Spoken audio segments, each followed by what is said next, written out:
How widespread do you think this is? Oh, it's everywhere in the military. I mean, this is Chris, explain how the chaplains are assigned to the military, and that might give people a better understanding as to why this is so pervasive and why the subordinates in the military of any branch really have no place to go. Are you talking about the endorsing agencies? Exactly. The chaplains? Oh, okay. Yeah. In order for a chaplain to be in the military, they have to have an endorsement by a Department of Defense authorized endorsing agency. Now, for the Catholics have their archdiocese for the military, which serves as their endorsing agency. The Lutherans have each denomination has an endorsing body, which what they basically do is they tell the military this person is qualified to be a chaplain and all of that. Well, what's happened is we have this one called I can't remember, Jim Ammerman's organization. It'll come to me anyway. They're Full Gospel.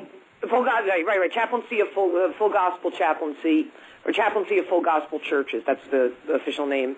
Well, they've got 270, I believe, chaplains in the military, and they're growing in numbers by leaps and bounds.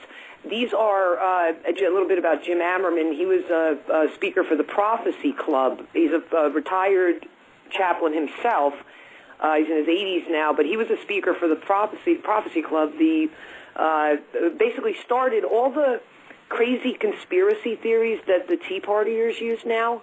Like, Chinese troops are going to invade from Mexico, and FEMA's got trailers set up with shackles, and the UN's going to impose martial law, all that stuff. Well, and national parks are housed with Russian and German military waiting to take over the U.S.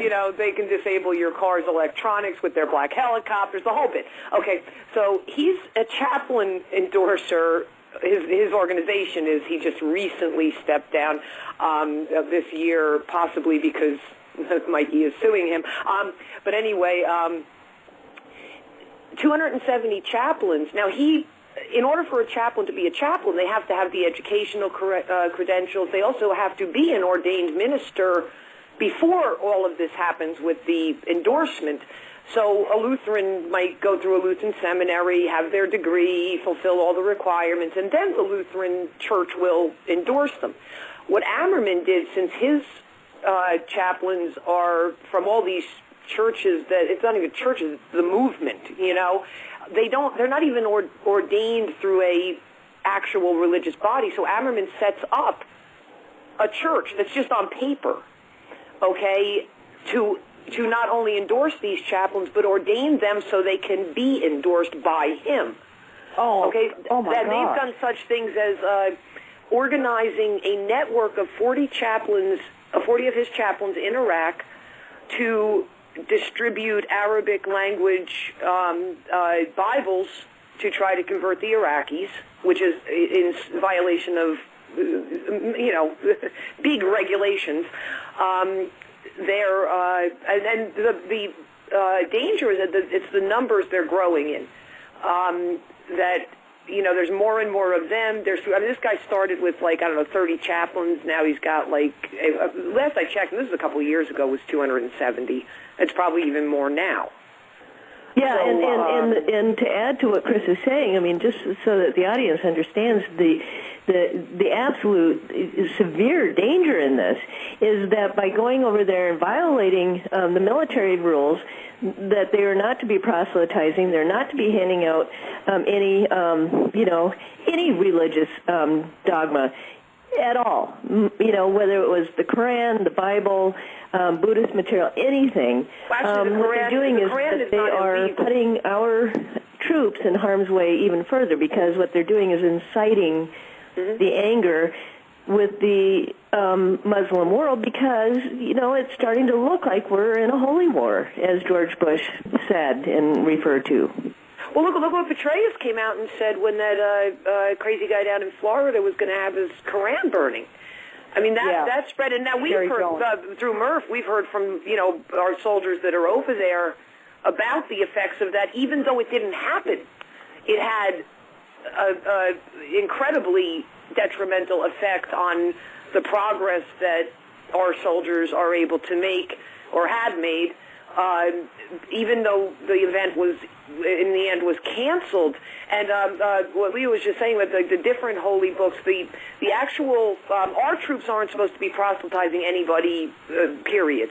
There's also laws on the shipping in of any religious materials contrary to Islam are not allowed to be shipped in to the CENTCOM area of responsibility, which includes Iraq and Afghanistan. So these people are also breaking the law in arranging for these shipments.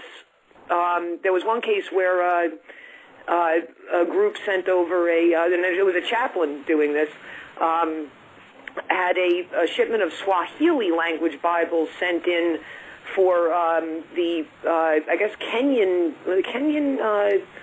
workers that, I mean, we employ, our military employs civilian workers from all over, and our contractors employ them. So apparently there was a whole bunch of Swahili-speaking Muslims. So this chaplain gets this shipment of Swahili language Bibles going in there totally against the law, and the low-ranking postal clerk, whatever, properly flagged the shipment to be sent back. Well, a colonel, not a chaplain, a colonel that was stationed in Baghdad, drove to where the Bibles were, picked them up, and went for them to be distributed.